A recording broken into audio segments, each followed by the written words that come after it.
Hi, everyone, and welcome to the 27th SF Indie Fest. The festival will be taking place February 6th through 18th at the Historic Roxy Theater in San Francisco, as well as virtually in your computer screens. My name is Sarah Marie Flores. I program the shorts for the festival, and we're so excited to be joined today by the filmmakers from the Love Bites program. Welcome, everyone. We're so happy to have you here. I would love to kick things off with Steven. Steven, if you can introduce yourself, tell us your film, what you did, and what the genesis of the project was for you. Thank you. Yeah, so my name is Steven Cornfield. I'm a filmmaker based in Anchorage, Alaska, and my film was Allergic to Love. And how it started is basically I got this weird idea in Mexico and I just started writing it. And then 2 years later, I was still writing it and got a producer involved and who got a crew involved. And we ended up filming it over 3 days here in Anchorage. So it was a long process to get that film made. As it always is, but the time paid off. Thank you so much for joining us, Steven. I would love to jump Absolutely. over to Hannah. Hi, Anna. Hannah, please introduce yourself. Why are you here? What did you do with it? And why did you do it? My name is Hannah Levy. I was a co-director and co-writer on Sandra. I wanted to work on this project after Allison, who is in another box, shared the idea with myself and my partner. I love the script so much, and also I love working with Allison. We have kind of a long history of collaborating on things that goes back to our time in college. And I just was so excited about the chance to work with Allison playing these two roles and these two sides of one character.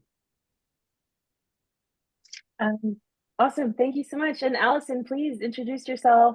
I would like for you to try doing an introduction and split between two personalities. If you could try that. No, I'm just kidding. We're so glad to have you. Welcome.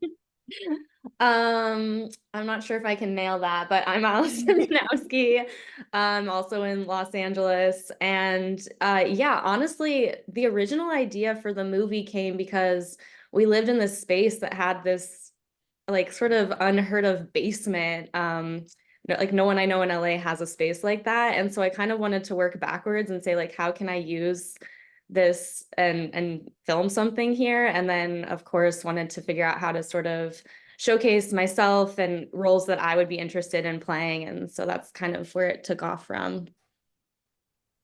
Super fun. And like, yeah, who just has like a whole extra space? Like that's crazy. rentable square footage here in LA.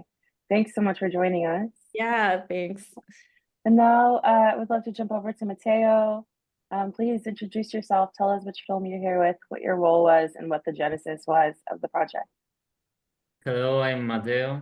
Mateo Garimberti. I'm from Buenos Aires, Argentina. And yeah, I'm the director and co-writer of this short on the rails. And yeah, it began with the script from a friend. We wanted to do something together. A very small, like kind of conspiracy thriller short, and we started talking about his script. Then we started like working on it. I put my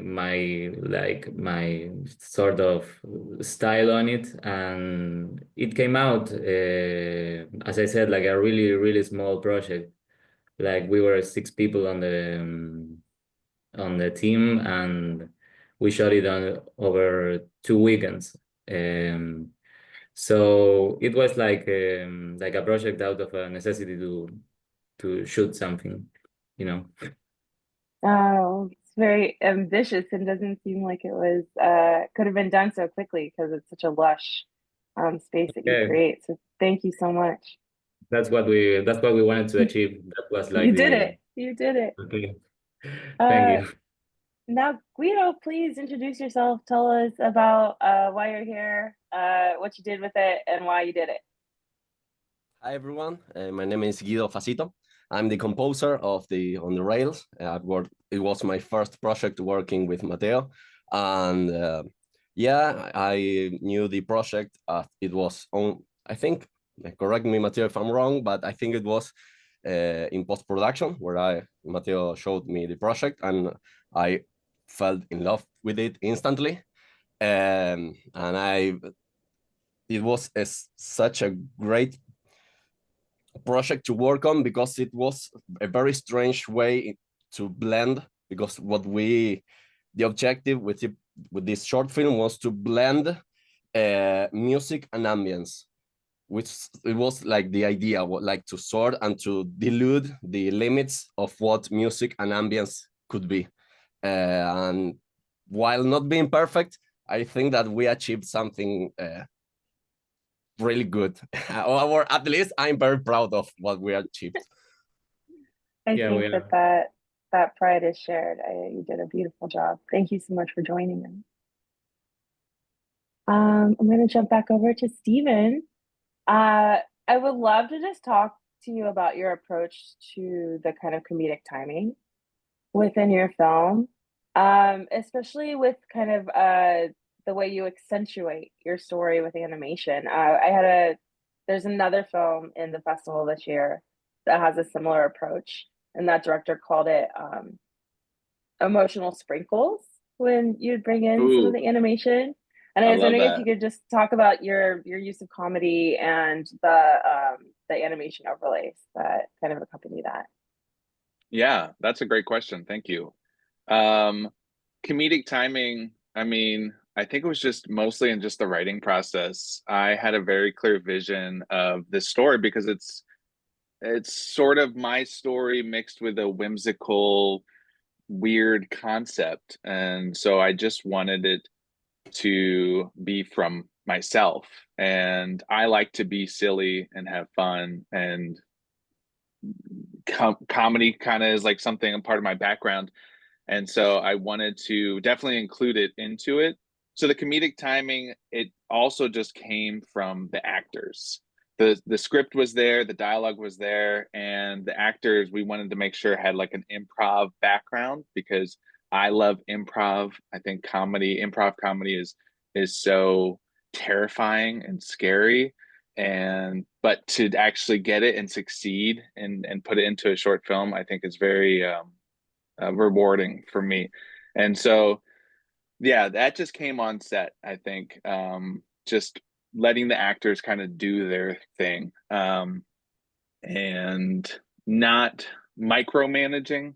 I never like to micromanage the actors. I like them to kind of like feel it out themselves. And then the animations, I knew I wanted to hit that whimsical vibe. With the music, we worked with a composer in France, and I just knew I wanted the very cutesy, whimsical fantasy vibe to tell this weird but cute story. And so the animations kind of just grew out of that idea. It actually didn't come until like post production, and I was editing it, and I was like, I need more. And it's another storytelling tool, right? It's just adding animations of emotions on top of the screen to kind of help tell the story with sound effects. I think that just kind of helped it get the point across. You get to know what he's feeling without saying what he's feeling. You just get to see that he's feeling these emotions and it's welling up inside him. And so it was very effective. It was good use, right? Sprinkles, like this filmmaker's terminology, I love that. I think is I love totally that. spot on. Thank you so much. Hannah and Allison, I would love to hear just more a little bit about your kind of collaborative style with one another, and I'll let you duke it out amongst yourselves who wants to answer this. But I think there seems like there's a really great sense of synchronicity between Allison, your performance. Obviously this is a story that you conceived of, but what was this collaboration like for you two and your other team members? Yeah, totally. I mean, we started making kind of just silly character videos that, like, Allison is, such a talented comedic character performer. I mean, a talented actor across the board. But when we were, you know, like 20 years old, and Allison would play a character, and I brought my like DSLR, and we would just kind of like make these little sketches, and we met in college in this comedy program, and kind of, you know, I think that's sort of the seed of our collaboration. But this felt like a really nice, you know, it's been a minute since we've worked on something together, and in the intervening years, I think we've both developed our crafts and our styles, and so to be able to kind of take the seed of what we used to do in this kind of like small scale way, but then to be able to like graft our new skills and talents and perspectives onto it was like a very rewarding experience to me. I mean, you know, I feel like being able to kind of give a film language context to the story and then create kind of a framework for Allison to do her thing was just extremely rewarding, and kind of felt like a new chapter in that narrative. Yeah. And it was just so easy. Like I had a very rough version of the script and then brought it to Jen, our other collaborator, and then we just kind of kept punching it up from there. And we really only went back and forth on the script for a couple months before we started actually shooting. And yeah, it was just very fun. Yeah, it comes across as so. Thank you so much. Matteo, I would love to talk to you more just about kind of your inspiration for the visual style of this film, because I mean you really hit the like thriller look and feel. So how did you approach that, especially knowing that you did it on such a constricted timeline? Like how much did you have to prep to really pull that off? Well, actually, the limits give you like a lot of freedom, more than you think, because we were a really small team. We were like in public spaces, like me and two more people with a camera, and that was it. But that gives you like a lot of room to do whatever you want. Like sometimes don't having money gives you freedom. So, and yeah, for the looks, it was you know, all our references are like The Conversation, Blowout, those kinds of movies, Pakula, and yeah, a lot of American cinema.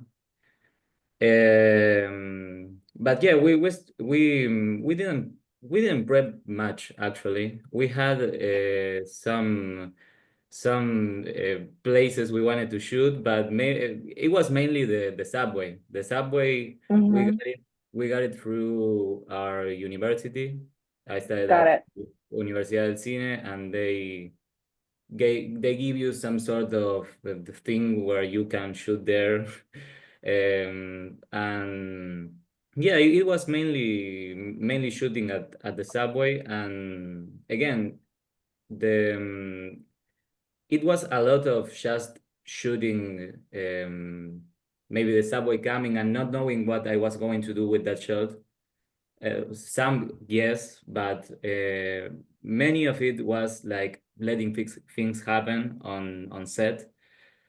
And then yeah, a lot of work was on the image was by color. We like went for this 16mm look, despite it was digital. And yeah, a lot came as well through the work of Guido.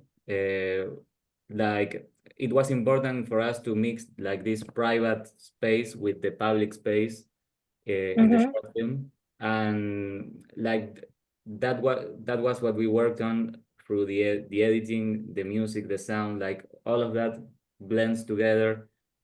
The movement of the camera as well, and yeah, it was it really was a lot of fun shooting this, and a lot more free than you might think, a lot easier than you might think.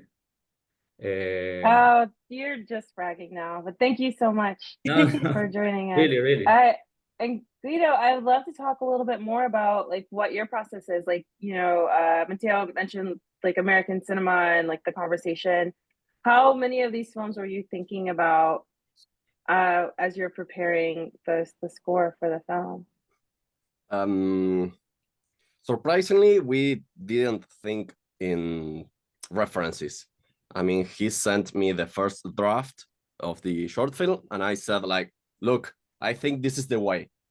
And it was like a very crazy idea. It was like, I think that the music for the character should have a music, and the music should be the sound of the station and the rails.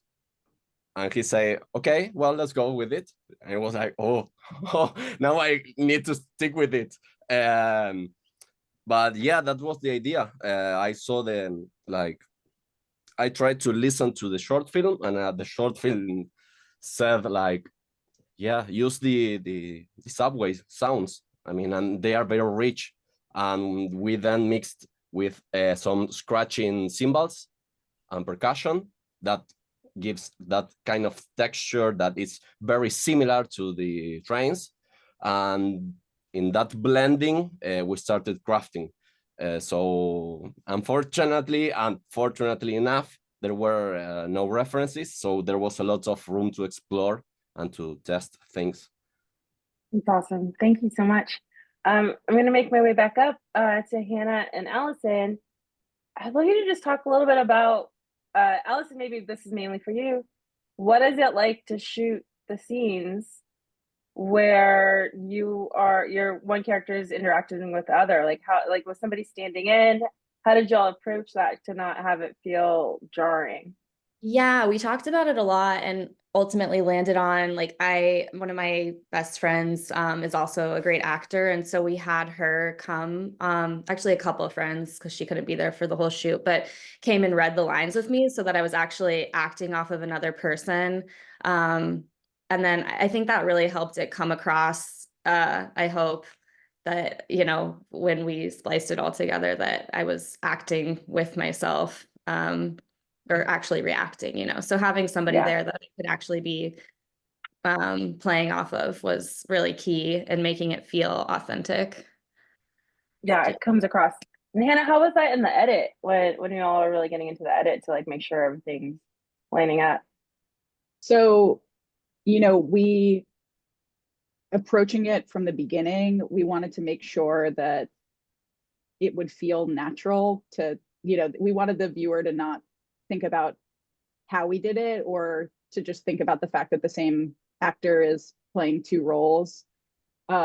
So our approach was kind of to have the majority of our scenes in singles with, using our double as kind of like overs, but we still wanted to create one moment at least where we ended up with two or three, but one key moment with like a camera move where you see both characters and then the camera zooms past. So for all of the moments where we're covering in singles, it was so seamless to edit because our other collaborators, the actors reading off screen were so on it and just understood, they listened so well, I think, playing each side of the scene, that they kind of like matched the rhythm really well with what Allison was doing when she was playing one character or the other. And then when it came to puzzling together that one camera move moment, that was like our biggest editing puzzle. But we kind of slid things around, and then it sort of matched up perfectly. But I think going into the making of the short, our biggest thing was like, how can we pull this device off with the resources that we have? Because, you could make Parent Trap with a motion control rig and have, so much money put into post, but, we wanted to kind of let the viewer lose themselves in the effect. And You know, a few people had watched the film and thought that it was two different actors playing these characters, which to us was really a surprising reaction, but it at least, you know, kind of reassured us that we really pulled off the we pulled off the effect. That's cool. Thank you so much. And jumping over to Stephen, last but not least. I think I have two separate questions for you, but I'm going to tell them both to you now, and then you can do with them what you will. Oh, boy. I would love to hear about your use of the narration device. I think it really makes the film feel like a fable, which I think is really special. And then my other question is just more general, is that I don't think we really think of filmmaking in Alaska beyond nature filmmaking. So can you talk a little bit about the narrative filmmaking scene up there? Yeah, I love that question. I'm very passionate about filmmaking in Alaska, so I'd love to talk about it. But the first part of the question, the narration, I knew from the beginning I wanted a narrator. I am a sucker for TV shows or movies that have a narrative narrator along with the story. It just has that old storyteller vibe. And when I started, before I even wrote, I was procrastinating writing anything, as some people do. And I was like, well, I have to make a playlist first, and I have to watch inspiration first. And I knew getting all these little ideas. And so when it came to the script, a narrator, the voice just spoke to me. And David Lambert, our narrator, I've worked with him before on stuff, and I just like heard his voice as I was writing. And I was like, we have to use you, even though he's not British, but he is British in the film, just because I think even though we film in Alaska, the British story time teller give us a little nostalgia. Yeah. And so I wanted that. I wanted to hit the nostalgic early 2000s kind of movie vibe. And so I love that. And then as far as filmmaking in Alaska, I'm very passionate about it, just because I'm very passionate about doing what you love in the place that you live. You don't need to move somewhere. I mean, you can if you want to grow and learn, but also, you know, trying to achieve your dream where you live and using those obstacles and things as a benefit to progressing your career. We are in, you know, talks with legislators up here about trying to bring the film incentive back up here, because we did have a film incentive and it was repealed in 2015. And so we're working on bringing that back, and just so we can have the community stay here. A lot of people feel like you need to leave, and I love Alaska. It's great. I'm not an outdoorsy person, which is funny because a lot of people think Alaska, you think hiking, skiing, and yes, we all have all that, but we're also, I like to stay inside and make movies and work on my computer and stuff like that. And so Alaska has allowed me that freedom, and so I want to do what I love in the state that I love. And there's just a core group of us, and we love it here. And you know, making films is something that we look forward to doing, because we all get to come together, because there's not many director of photographies or ACs or PAs. And so when we all get to do something, we all get to play different parts in our crews. So it's very small but very fun, and everybody's That's passionate awesome. about it. Thank you so much for sharing. Thank you. Well, Sounds friends, wonderful. that's all the time we have today for our Q&A. Thank you so much for joining us. A huge thank you to our audience for your money and eyeballs and from showing up. So thanks again. No,